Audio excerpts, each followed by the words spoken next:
Hi, welcome back to the channel. I'm Michelle, and today I'm going to be sharing my plans for middle school. So if you're new to my channel, I have 3 children, a almost 11-year-old, a 7-year-old, and a 4-year-old.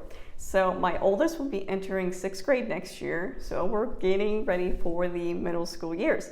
And I was recently watching a video from Arlene Company, I'll link it down below, where she was talking about planning, big picture planning for high school. Awesome videos. I highly recommend you check out her videos if you have a middle school or a high schooler, or if you're looking forward to those years, because her information is so helpful, especially since there isn't a lot of information out there when you hit the middle school and high school years. So I was watching that video and watching her prep, and it really inspired me to start prepping. Well, I've already kind of outlined ideas prior to this, but I never really outlined specific grades and what I wanted to do. So I used this worksheet that she used for high school, and this is a worksheet provided by Oak Meadow, and it's just, you can see I started writing in some ideas for high school, but 9th, 10th, 11th grade. So this is an Oak Meadow worksheet where you can just put the courses, the electives, notes, credits. I was like, that's a really good idea. That's a good way to organize it. So I just copied that exact format for 6th, 7th, and 8th. And I'm going to show you an up-close view of this in a minute when I actually talk about what we're doing for each grade or my plan. But this gives you an actual example, because I do prefer to have a digital copy, because I'm less likely to lose that digital copy than I am this paper copy. So I did brainstorm on paper, but ultimately it's saved on my computer. But I just took, you can see the exact same format. And I didn't do credits because we're not doing credits in middle school. So I just did 6th, 7th, 8th. I did core courses, electives, and then you'll see I updated the one online or on my computer to reflect some more specific information. But that is the main way I'm doing it. Now, there are a couple goals I have in mind for middle school. Now, I have been keeping track, obviously, of what she's been doing up until this point, but I've also been keeping a document, and I'll share my video up above how I use OneNote for record keeping and homeschooling. So whenever I've come across something that I thought would be really interesting for the middle school years or high school years, or something I want to remember to come back to, I put it in there, and I have a specific file folder labeled Other Ideas. And it's labeled into middle school years and high school years, and it kind of outlines different things I'd like to do, or different ideas or curriculum I've come across, or videos like Arlene Company. I have her video saved in there as well. But it's just different ideas to look at. So when I'm planning, I already have those resources saved, and I don't have to go like, where did I see that? Because nothing's worse than trying to figure out what video or website you saw a curriculum or a resource from. So I've already started the planning process before entering middle school. And that's just because it's easier for me. I'm a very regimented, scheduled person. I have a lot of things on my plate, and this just makes it easier for me having things organized. I know not everybody is like that, but like I said, there are a few main goals I had going into planning out middle school years. So the first one is I really want to have her on track. And yes, I know some people say you can't get behind in homeschool. I disagree. I think that especially when you're looking at middle school into high school years, your child needs to be at a certain spot, at a certain point. They need to have hit certain benchmarks. And I do monitor this throughout the year. So again, I talk in that OneNote video I made about how I have a file, a tab, on the OneNote file saying expectations or goals, and it's listed skills I expect my child to master or learn that year. Because as you know, a homeschooler, that levels aren't always on par with where your child is, which is completely fine, but that doesn't mean I don't want her to master certain skills. So it's not necessarily grade level, but this is what I want her to have. So I have that checklist of things at the end of the year to make sure that, okay, we hit the areas she needs to hit. If not, we need to address that, or if she struggled in an area, we need to address that. But again, having that check mark in place that really helps me figure out where we're going and what we need to work on. But there are a couple of resources I use for that. I use my state standards. I know everyone's like, ooh, state standards.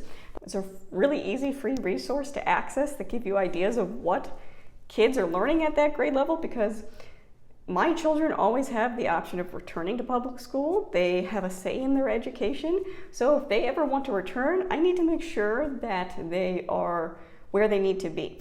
And same with high school. If she chooses, my oldest or any of my kids choose to go to public high school, because private is not in our budget, that's completely fine. But I need to make sure I am preparing her for that. Even if she chooses to homeschool at in the high school years, I still have to prepare her to be college ready. Is she going to be in college? I don't know, but I have to prepare her. That's my job as both her parent and educator. So I need to make sure she's on track in those areas. So being able to outline it in this way helps me understand, where she needs to be math-wise, science-wise. So pretty much the core, language arts, math, science. I want her in a specific spot by 9th grade in order for high school to go according to plan.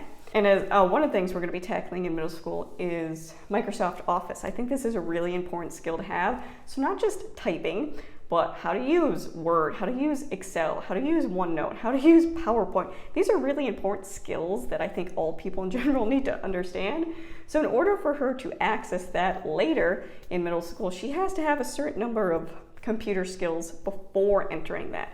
So one of the things I'm working on now, so again, this planning, if I want her to do, I believe, Microsoft Office for kids in 7th grade, that means she has to have a pretty good general knowledge of computers before entering that. And of course, she's a kid of this age, she's used computers, she's typed on computers, she has that amount, but that's about all she's had. We've never gone to the specifics of, opening programs, usernames, passwords, things like that. So one of the things I've kept in mind is, okay, if I want to be here in 7th grade, right now, I need to work on that computer knowledge building up to it before we start learning about specific programs. So one of the things I'm going to implement this summer and into next year is core knowledge computer programs. So they have a unit in each, and it's, I don't know if it starts in K or 1st grade, but one of those, it starts and moves all the way up to 5th, and I don't know if it's in middle school. I know K through 5th, they have computer science units, and it's in their science units. And it goes very basic to talking about computers to very more complicated, learning how to coding and things like that. So I want to build upon that and use that free resource of core knowledge to give both my kids a general knowledge of computers and programming before entering into more advanced things. And she has done some coding with her Lego coding class that we do, but not a lot of specifics when it comes to Microsoft and using the programs associated with that. So again, that long-term planning shows me I need to do things now to prepare her for that. Next goal I have in mind. So I was reading a lot of information, because I'm in the research phase, of course, about middle school and prepping and planning for middle school. One of the things that I saw in a forum was talking about that, yes, you need to make sure they're on track and have a plan. We also need to be mindful this 3 chunk years, 6th, 7th, 8th grade, is a year, or these are the years where they have a lot of opportunity to explore or do or learn about things they're interested in.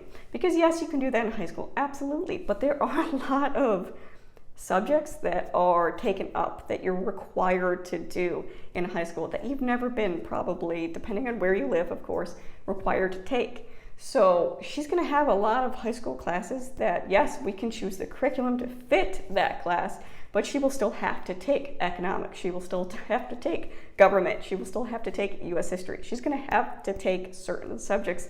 And unfortunately, that's going to leave a little less time to do subjects or interests that she has. She will, of course, have electives, but the load will be heavier, the work will be more. So to be mindful in these middle school years, to really make sure you're honing in on their interest and including that in this, because this is some of the last years that they really get that freedom to explore without having to necessarily meet certain subject standards. So I want to make sure I'm including her thoughts and opinions on this and what she wants to. Now we, of course, will have core work that will never change, math, language arts, that will always be there. But I can also add in things that she wants to learn about in these years too. So those are my main goals looking into planning. So next I'm going to take you to my computer and show you kind of the outline of what I have. And of course, this is just an outline. Does this mean I will do exactly like what I have labeled for 6th grade, 7th grade, 8th grade. No. But it's beneficial to me to have a plan in place. Knowing where we're heading, like I said before, helps me know what I need to do now. So yes, we can totally change. We might completely change the curriculum, but I doubt it because we're not one of those that tend to change the curriculum. And one of the nice things about this planning is I bet a lot of people be like, oh my God, isn't that a lot of work to plan out 3 years? And not for me, because we don't switch curriculum a lot. A lot of this is just an extension of what we're already doing or have done, brought into middle school and at that middle school level. So it was easy to kind of just plug in our core work, and things that took more time were the more elective, the things we do to learn more, but not necessarily a core subject. So that was actually the easier part. It was just plugging in some information, but then taking her opinion and figuring out, what else are we going to do? Because I don't care who you are, middle school is going to up in both the time you're taking in homeschooling, the workload. There's no avoiding that. There's no being done before noon, and you're in middle school and high school. That's just not feasible for us. So I need to have a plan in place because it makes it easier for me because I have 2 other kids I'm homeschooling. Also makes it easier for her because she's very independent, but she can also lend her voice into what's happening. So I'm going to take over to my computer and show you what my plan is right now for 6th, 7th, and 8th grade. All right, so as you can see, this is just done on Microsoft Office. Again, having that skill set is really important in my opinion. So I have 6th grade, 7th grade, and 8th grade laid out here. I have core courses highlighted in yellow, electives in blue. I do have, what SJ acronym down here. I do have activities listed on the bottom. That is the only thing different from the paper copy I showed you. But let's get into 6th grade. So for core courses, we're going to continue with Lightning Literature 6. She's done Lightning Literature grade 3, 4. She's currently doing 5. We will continue with that. It works. She likes it. We're not going to switch it up just because we're entering middle school. I'm glad they have a middle school unit. For writing, we'll be doing IEW 1B. And again, she's done IEW since 4th grade, so that's just a continuation of what we've been doing. She'll be continuing Dimensions 5. So yes, 6th grade, she's doing level 5. She was in public school, K through 2nd. So we did have to catch up a little when we started homeschooling in 3rd grade. But again, it will all work out. And again, I'm looking at that skill set, what skills have she mastered by the end of the year, not necessarily grade level. We will continue doing core knowledge science, 5th grade. Again, we finished up 4th grade this past year, so we will be going into 5th grade science for 6th grade. I did look at the middle school science for core knowledge, and I think it's an option. I think right now it's not the best option for us. It's got a lot of moving parts, and if I did 6th grade core knowledge science, 6th grade for his 6th grade year, I'd have to split my 7-year-old and 11-year-old. They would not be able to do science at the same time. It would just be way too over my 7-year-old's level. So right now, 6th grade, they're still going to be doing history and science together. That will change, as you can see here. In 7th and 8th grade, I'm going to have to split them apart. They already do separate core work, so they have their own language arts, they have their own math, but we've combined things like science and history and art, but there's a significant difference between what a 7th grader can do and what a 3rd grader can do. Let's be honest. It would be easier for me, yes, to combine them, to adjust it, but am I really giving that individualized education then, or am I just trying to make it easier? So in 7th grade, we will for sure have to split group subjects like science and history. It's just not going to be, they're going to be too far away in levels and abilities to combine. And, I think it'll be more work for me in the end trying to adapt it to both instead of just going for what that individual child needs. So, as I said before, Lightning Literature, we're just going to continue on. Grade 6, nothing's going to change there. What is going to change is in 7th and 8th grade. They are redoing the Lightning Literature units, and they're doing what's called a storm. I believe it's called Storm and Tempest. So I'm actually really glad they're changing these levels, these 7th and 8th grade levels. because I wasn't too pleased with them to begin with. So I'm actually really excited to see them change. So that was the original, but the Storm 7th and 8th are going to change. So they have 7th out right now. I don't believe 8th is out yet, but it will be similar to what we're doing now, and I think it's organized a lot better. So I was actually really excited about that update. But as you can see here, we're just going to continue on. So Lightning Literature grade 6, Lightning Literature grade 7 will be starting the Storm units, and that's easy. Same with IEW, we're just following the pathway. So she's done these already. She did 2A already, so going into 6th grade, she's going to do 1B. 7th grade, she's going to be doing 2B. 8th grade, we will consider doing the public speaking. Now that could, of course, change. IEW is really repetitive. I think it's working really well for her. But one of the things my daughter has really expressed interest in lately, and again, this is taking into her viewpoint, is writing. She really has enjoyed writing stories. She's doing some fan fiction. She's learning how to do research papers, and she's doing a lot of research papers on things like Japan, things she's interested in. So I think these skills are really important, especially if we're talking about college-bound. Writing well is an important skill to have, so we may or may not continue with that, but right now I have it etched in pencil that's where I think we will end up going. It could change, but I don't anticipate it. And you can see here, we'll just continue dimensions.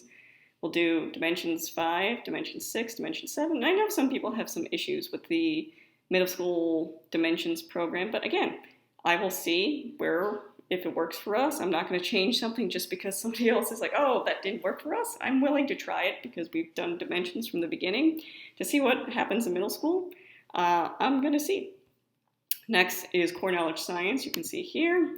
So this is what 5th grade will entail. And again, this is all free. We usually put the teacher guide on my big Mac desktop because it's pretty much the size of a TV, and then I put the teacher guides on my Samsung tablet so I can make notes on it. But we'll be covering matter, energy and ecosystems, earth systems, Earth's resources, astronomy. We've already done the human hormones and reproduction unit. We did that when we did our health and human body from K through 5th grade using the core knowledge units.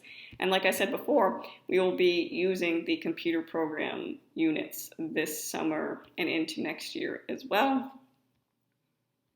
So you can see that's 5th grade. 6th grade, we're going to be switching to, hopefully, Conceptual Academy. This is a secular online program, and this is the website. I'll link it down below. But again, they have pathways for science. My goal for science was to find something in middle school that would carry into high school.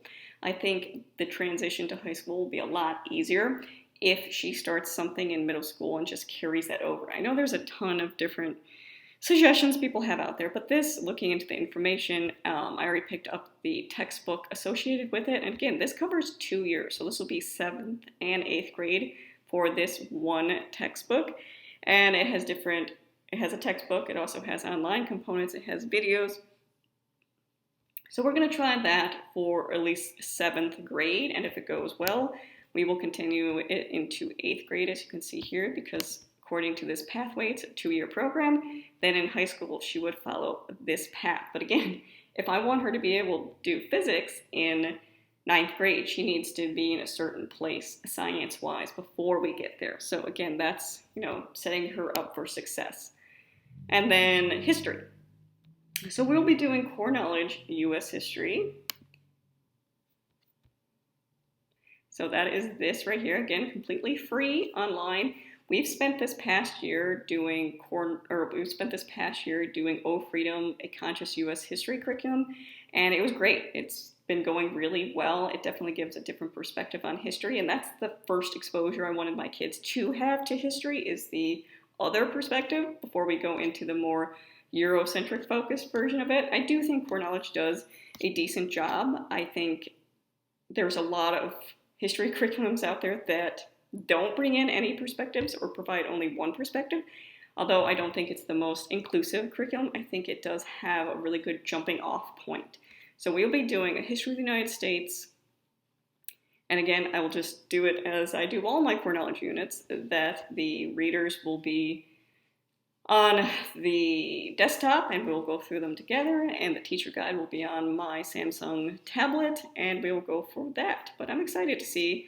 I already looked through because this is meant for 7th grade, and we're doing it next year, but I don't think that'll be an issue. I've gone through it already and looked at it. I think it'll be really good and really tie into a lot of stuff we talked about this year in U.S. history already. So that is 6th grade. 7th grade, we're going to go back to Curiosity Chronicles. So we took a break because I wanted to include that U.S. history.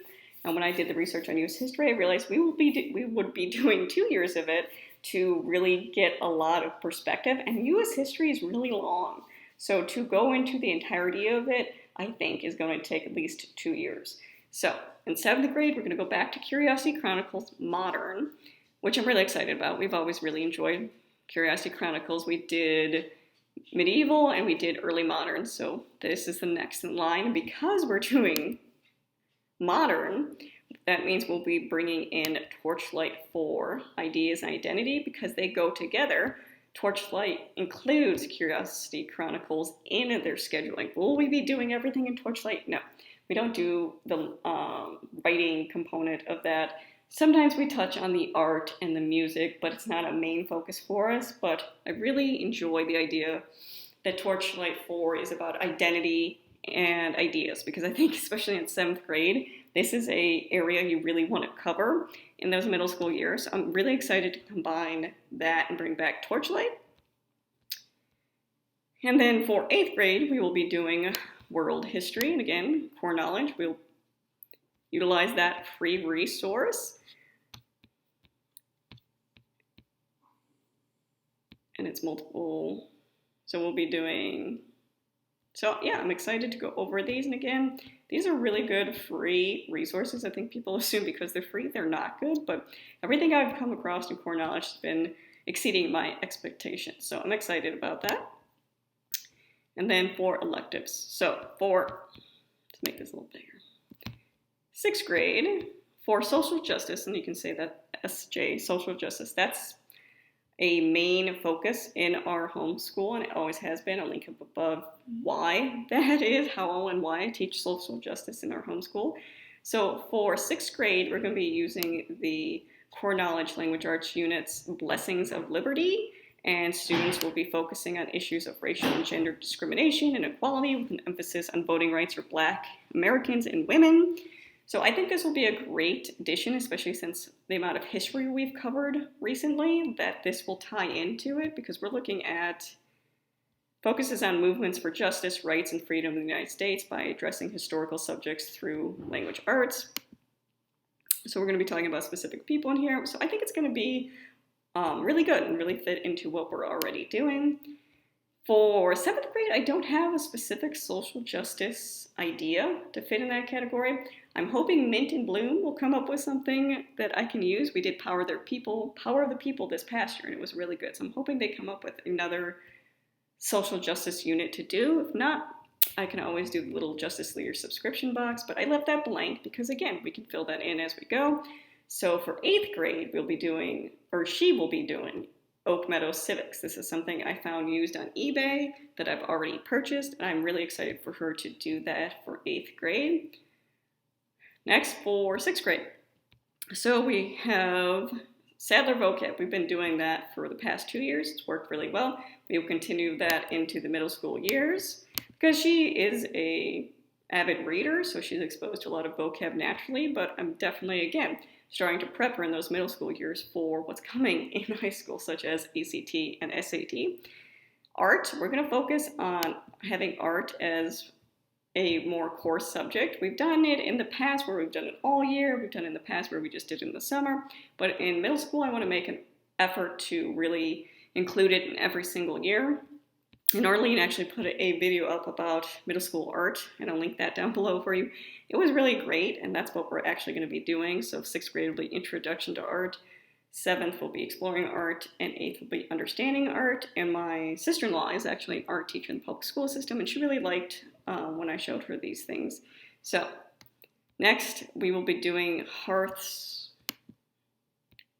5th grade brain food. I really want to include this instead of having her do right now she does word ladder. She does Michael Clay Thompson As independent work, this is something that's going to fit in her independent work, and it goes over all these things, and I think it's really cool. And I looked at the sample, and I think it'll be little tidbits and bites of things that, like I said, is brain food. I think it'll be really beneficial, but that's going to be independent.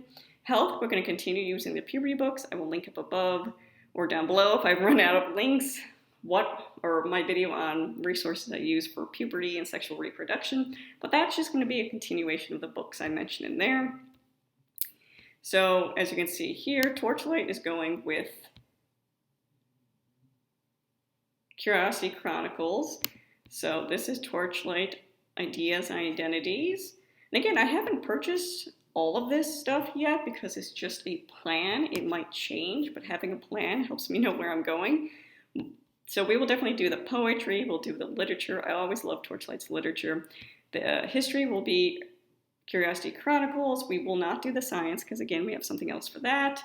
We may do the game logic. My kids always enjoyed the fun parts of Torchlight, but we'll see how that goes because I'm very mindful that doing Torchlight and Curiosity Chronicles, that's going to be a lot longer. So I have to keep that in mind. And then in 7th grade, I do want to make sure we've started the computer units. I hope to start this summer with the computer units, but hoping by 7th grade we're able to and ready to start this Microsoft Office for Kids. And I was looking through this. It looks really fun. Actually, I remember doing something similar in middle school and something a lot more advanced in college that I did. But really the only way you learn some of this programming is, or how to use these programs, is going through it. So I think it'll be a lot of fun. I'll use my desktop and she can use her laptop and we will go through it together. But I need to make sure she's ready for that and has a good idea of how to use computers before that. And then for health in 8th grade, I really want to focus on relationships.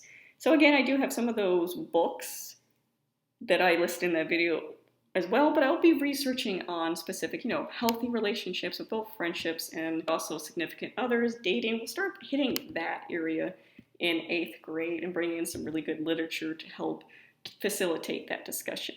But talk about is, I have foreign language here, and it might start in 6th grade, we'll see. I put it in 8th grade, or 7th grade.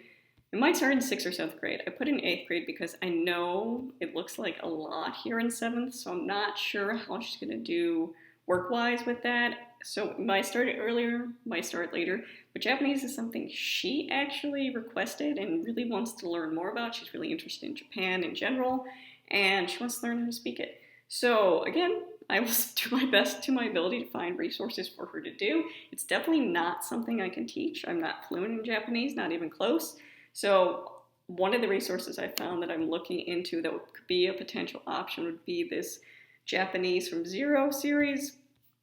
And you can see here it goes through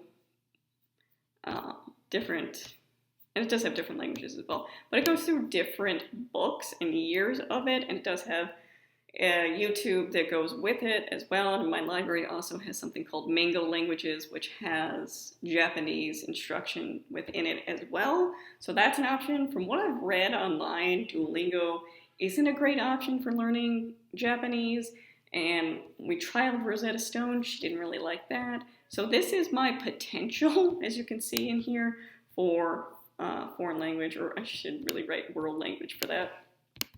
For 8th, I don't know when we'll start it. If we'll start it early or if we'll wait till 8th grade. That really depends on her. I want to see how things go in 6th grade before I add any additional work. But again, I want her to at least have experience with world language before entering high school, because we've dabbled with Spanish, we've dabbled with French, but I want her to have a clear course going into high school, and that means exposing her prior to high school with what the options are.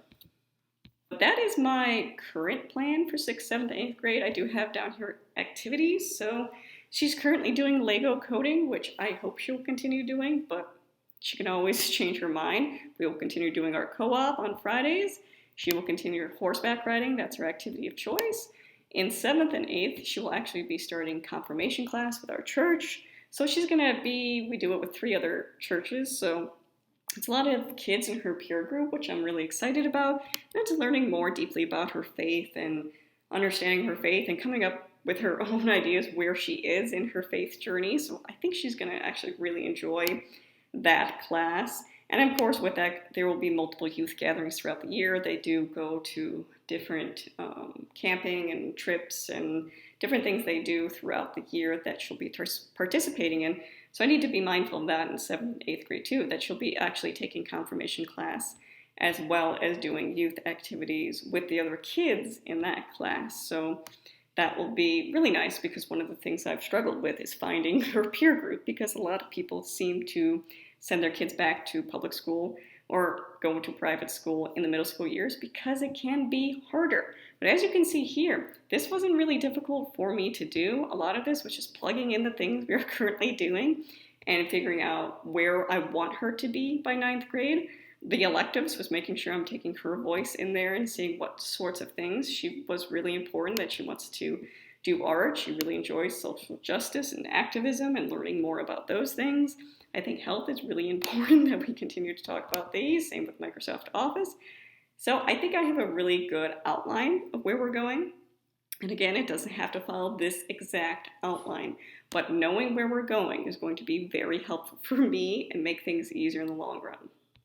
So that is my current plan for middle school, and it can seem like a lot, but really it's just plugging in the information where you need. I think if you have that template and that outline, it really makes it easier and it's less overwhelming. I think plugging in that information and having a plan and having an idea where you're going, and yes, having the flexibility that can change. You know, she may go back to public school at any point, and that's completely fine too. But for me, I need to have a plan in place to make things easier for me. And also, it really helps to know, to foreshadow what I'm going to be spending, because I've noticed as my daughter gets into the older grades, the amount of money that I have to put forth is increasing. And I don't think there's a way to avoid a lot of that. Yes, we're using a lot of free resources like Core Knowledge, which is great, and I love that that's out there. But there's also things we're going to be spending more money on that we have in the past. And I need to be mindful of that, because we're a single income family.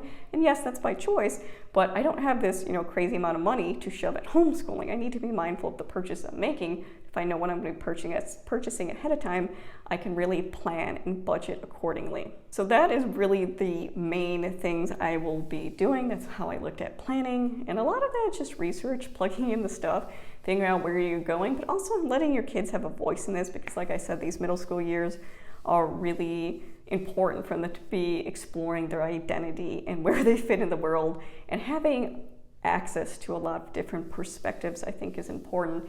And they're really forming their own opinions on and their perspectives on the world. So I think having a plethora of exposure to different areas so they can really figure out where they're passionate about too. Like I said, my daughter's really into activism and writing right now. So really making sure I'm covering those areas and providing things that stimulate that. So if you have any questions about anything I talked about, leave them in the comments below. If not, thank you for watching.